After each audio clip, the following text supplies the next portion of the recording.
Hello guys, how are you? I'm Hardeep Singh. Welcome back to your own YouTube channel. IELTS updates and recent exams. For more updates related to recent IELTS exam writing test topics, listening, reading, practice test, and speaking, you got guesswork. Please guys participate in everyday listening and reading practice test to achieve your desired band score in your actual IELTS exam. Please hit the like and subscribe button. Press the bell icon for the upcoming notifications. Don't forget like, subscribe and share my YouTube channel and my Facebook page, IELTS updates and recent exams. Part 1. First, you have some time to look at questions 1 to 6.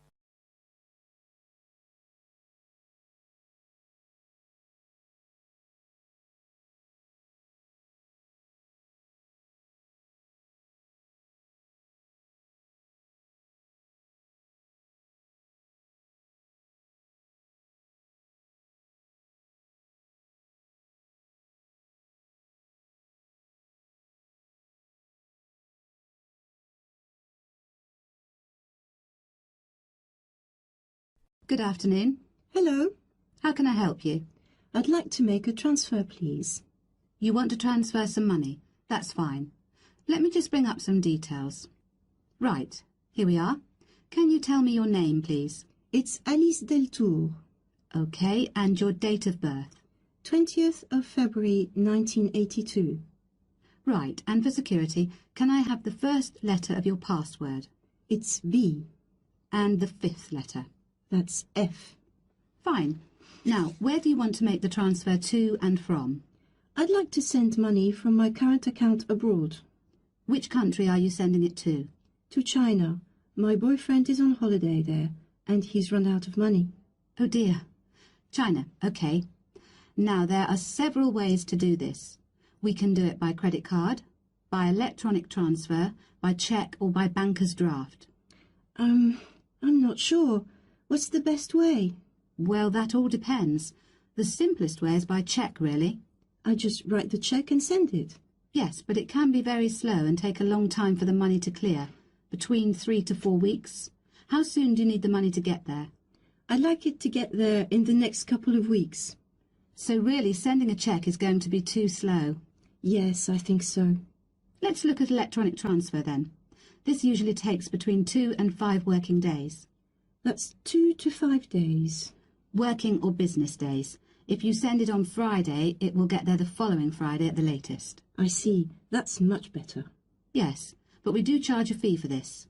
We charge a flat fee of £21, and on top of that, the receiving bank may charge a fee, and an agent may also charge you for transferring the money between banks. So, how much is it altogether? We can't give you an exact amount.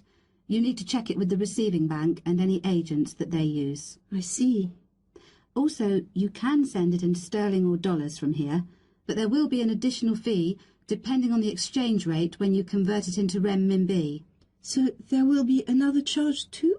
I'm afraid so. Does it make any difference if I send it in dollars or sterling? It could make a difference according to which currency has the best exchange rate. The other difference is this. If you send dollars, the amount goes through the US clearing system. We send the money to our branch in London. They then send it to our branch in New York, and the New York branch sends it to the bank in China. It goes all around the world then. Before you hear the rest of the conversation, you have some time to look at questions 7 to 10.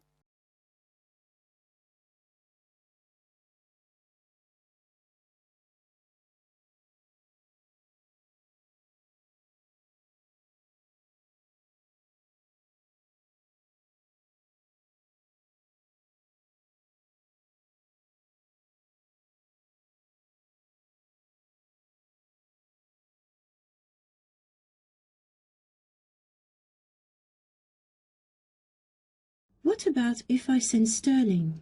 In that case, we send it to our branch in London. From there, it may go directly to China, unless the bank in China has an agent in London, in which case we transfer it to the London agent, and they send the money on to China. So how do I proceed with the transfer? OK, first we'll need some details about the beneficiary from you. The who? The beneficiary, the person receiving the money.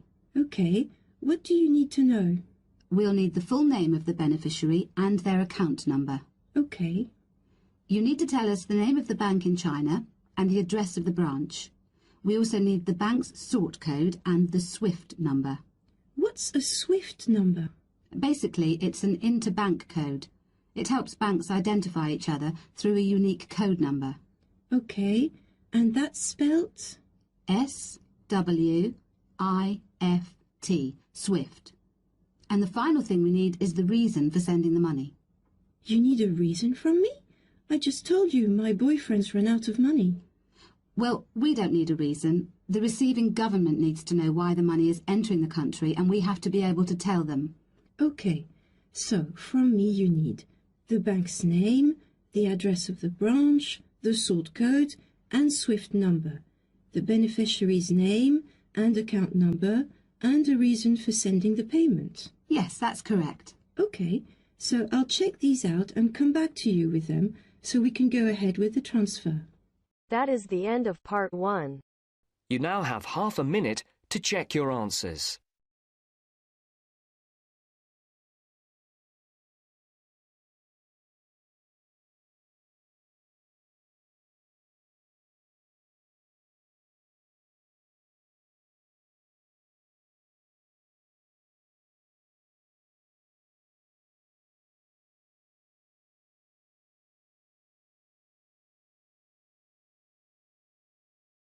Now turns to part 2.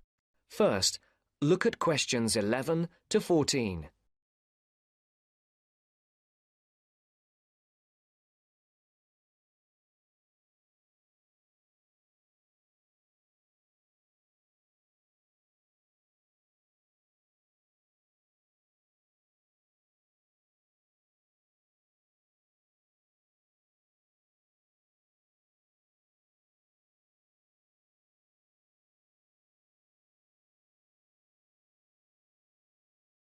Good morning and welcome to this month's Small Business Club meeting. I'm very pleased to welcome Amy Lynn, who owns and runs a catering business in the local area. She's going to talk to us today about the pleasures of running her own business. Amy. Thank you very much. Now, I started my business 2 years ago, selling very high-quality ready-made meals using all organic ingredients sourced from the local area. And I have to say, it has been the happiest time of my life, with sales doing extremely well. I've had to work very hard, and this has meant a rather limited social life.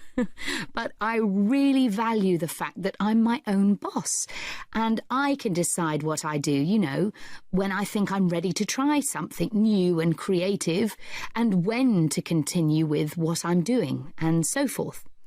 Now, I got the idea to produce these dishes when I was visiting a local supermarket, and I looked at what was on offer in the ready meals section. Lots of low-quality, unhealthy packs. And I thought, I could do so much better. I discussed it with friends. Some of them thought it was a great idea, and others thought there wouldn't be a big enough market for such expensive products. But I went ahead with my idea anyway. And as I say, it's been very successful. At the moment, I employ 2 people, one to help me with the actual preparation and cooking, and the other to work on the financial side, doing invoices and accounts and marketing. My business is expanding, but I'm not ready to employ anybody new just yet. At the moment, I'm negotiating with a local organic farmer who would like to sell my meals at his farm shop. We've already agreed that I will sell in his shop in the new year, but I just don't know how much. It probably won't be enormous. My sales in total at the moment are only about £7,000 a month, and at least for the next few months, I don't plan on increasing that. I think the thing which will make me take on new staff is if I just feel too exhausted and stop enjoying what I'm doing. And plans for the long-term future are a little vague at the moment. I've been thinking that in a couple of years' time, I'll start to sell on the internet. My sales will increase quite a bit. I won't advertise because that might mean I would expand so fast that I couldn't continue to use all organic ingredients, and I'm very anxious to go on doing that. But I think I'll need a bigger kitchen and packing area, otherwise we'll get very cramped. Before the broadcast continues, look at questions 15 to 20.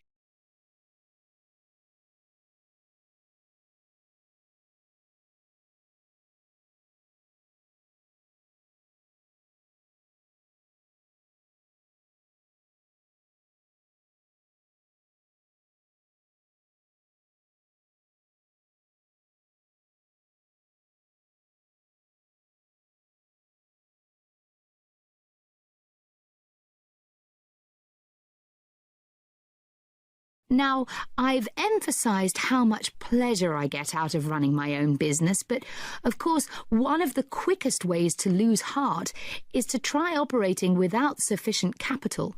So, in the second part of my talk, I want to share with you how I got enough money to finance my business. The most significant part of my capital came from a grant from the Small Business Agency, or SBA, as everyone calls it. And this is how you go about getting it. The first thing you have to do is to draw up a business plan. Now, don't make this too long and complicated.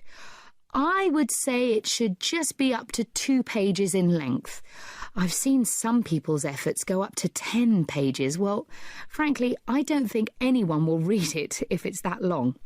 The next thing is it's worthwhile getting it checked. Now, don't rely on an accountant for this. Your best bet is to go to your bank and get them to look through it. Only if they're happy should you go ahead with your application. If all is well, then you should finalise your submission. Then your next step is to send it to the SBA. Now, they advise you not to do this by email, but by post. However, they say this situation might change in the near future. So, when the SBA receive your grant application, they'll judge whether your business idea is interesting, that is, likely to benefit from their grant. If they think it's good, they'll invite you to interview. And then the successful candidates can get a maximum of £20,000. I got £18,000, which wasn't quite the top amount, but still enormously useful, as you can imagine. Now, if there are any questions, I'll be happy to answer them. That is the end of part 2. You now have half a minute to check your answers.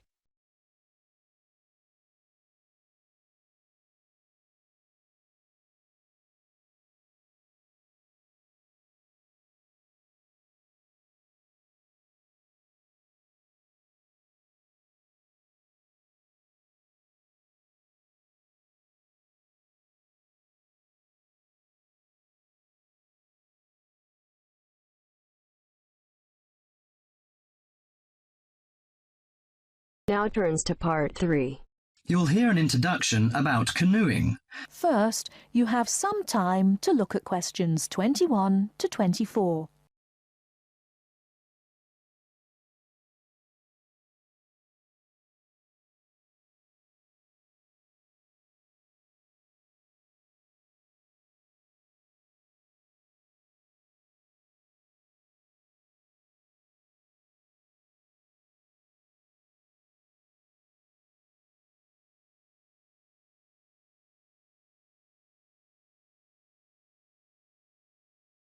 Have you imagined paddling around on a river in a small boat?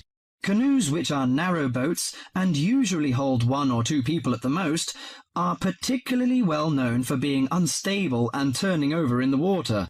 But more and more people enjoy this dangerous sport. Today, Cynthia Bocci, an adult education teacher and an addict of canoeing as well, will share her experience of canoeing with us. Cynthia, when did you begin this sport? Well, I started it 6 or 7 years ago, and soon I got attracted by the exercise. I have to admit that it brings me great fun. It's become part of my life. So, could you describe how you do it? At first, I think you need some like-minded friends. the friends who share the same interest with you. It's no fun at all if you canoe alone.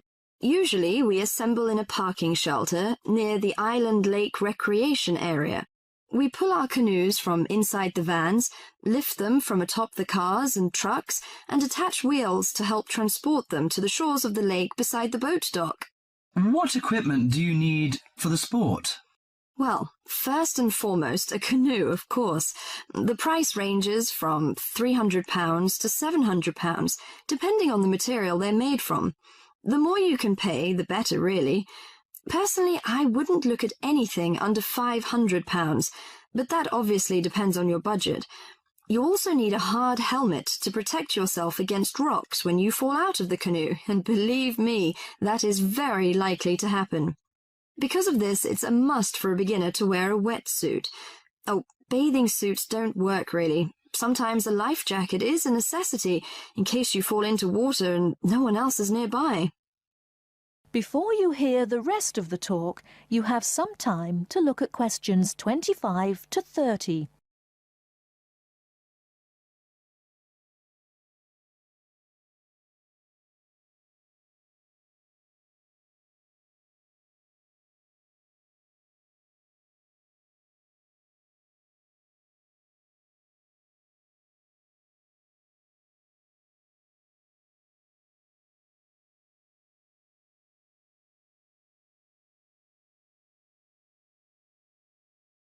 Think it's all worth it?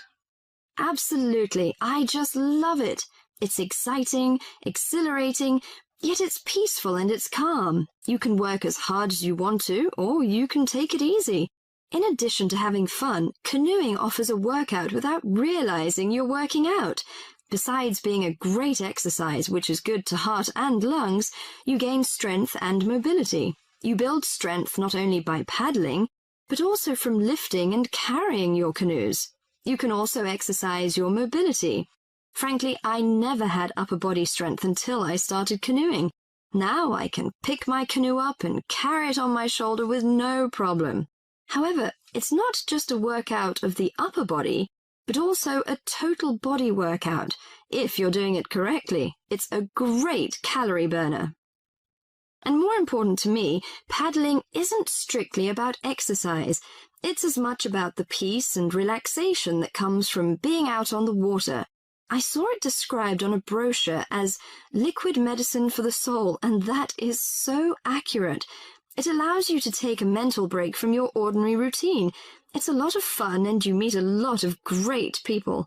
We connect on the waterways by responding to email invitations, posting on websites and club announcements. Also, it's a great way to get an up-close view of nature. You can sneak up on wildlife. I've been right next to ducks, deer, and all kinds of birds. You just get a different view than you can get on land. I especially enjoy camping by canoe. It's like backpacking without having to carry a pack on your back. You can put everything you need in the hatches of the canoe. Have you experienced this kind of camping? Well, whatever you say about this sport, it's never dull. I think on one level it's a serious activity and you can become a real champion, but it's a small group who take it that far. But for most, it's a fantastic sport for anyone who likes adventure. That is the end of part 3. You now have half a minute to check your answers.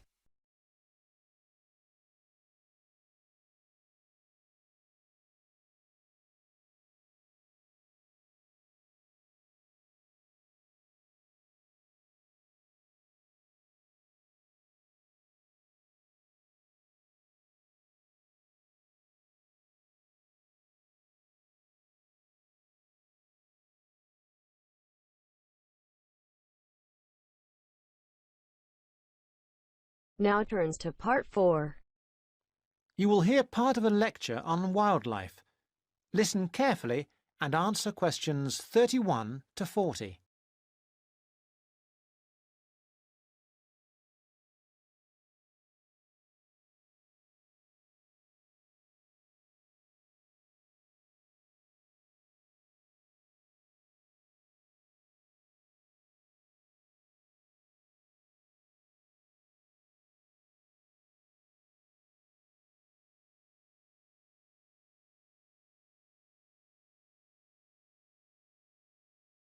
Thousands of exotic plants and animals have been introduced into the British Isles over thousands of years.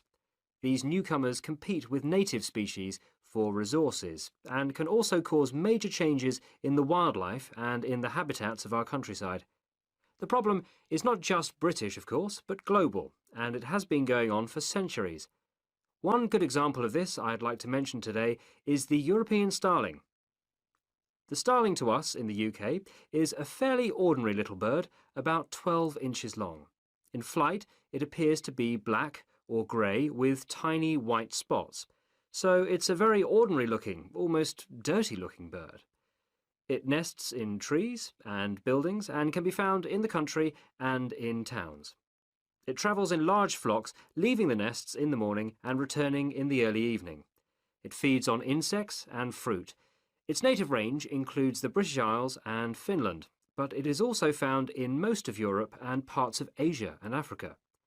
In the British Isles and Finland, however, it has suffered a huge decline, and in these countries there is an effort to conserve the species. It is a different story in some of the places where it has been introduced. For example, the population in the USA is estimated at 170 million birds. Also, they are becoming a big problem in Australia and New Zealand. Starlings, as I have said, nest in trees, and it has been found that they are more aggressive than native species, native that is to Australia and New Zealand, when they are looking for nesting places. They therefore compete with native species for nests, and also they drive those species away from nests. So, this nest-building activity causes harm to native species, but also they are a nuisance to humans. They gather in large flocks of thousands of birds and feed together on commercial crops. This causes great financial damage to farmers. And they also make a mess, both in the town and the countryside. There is also the problem that starlings may carry diseases which affect both humans and other animals, although this has not been really confirmed and we are waiting for more work to be done on this. The question arises, what are we to do about foreign species which not only do damage to native species but interfere with human activity? We have three approaches in theory, but usually it is not a free choice between them. Usually we have to do the best we can and that money will allow. The best approach, of course, is prevention, and many countries have passed legislation which attempts to limit or prevent the arrival of non-native species in their countries. In particular, there are many international regulations on how and where ships may pick up and deposit water, and this is a major contribution to preventing the accidental transport of fish and organisms by ship, since accidental transport by ship is a frequent cause of fish and other creatures going from place to place. Ports also have special areas where water can be deposited, and many of them have treatment facilities to kill any foreign species that may establish themselves in their waters. For fish and organisms that live in water, these international regulations are useful, but obviously not all species can be dealt with in this way. Sometimes it is simply too late for prevention. Then we have to consider eradication or management. By management, I mean that we have to decide how best to live with the new creatures and how to keep their numbers down. However, this becomes not only a scientific question, it can be a matter of choice what population level of an invasive species we want to maintain. This choice involves costs. There is the cost of living with the species, and there is the cost of managing the species over time, and species management is usually a long-term business without any foreseeable end. However, there is not just the economic aspect to this question. We can also consider the ethical point. How should we treat animals which we have, sometimes deliberately, introduced into the environment? Is it permissible just to exterminate a number of them convenient to ourselves? The most important decision has to be made in the political forum, whatever considerations go into the making of that decision. These questions are relevant also to the approach of eradication, which is another option, but which does not have an encouraging history. Many attempts have been made to eradicate introduced species. That is the end of part 4. You now have half a minute to check your answers. So guys, don't forget like, subscribe and share my YouTube channel and my Facebook page, IELTS updates and recent exams. For more updates related to recent IELTS exam writing test topics, listening, reading, practice test, and speaking you cut guesswork.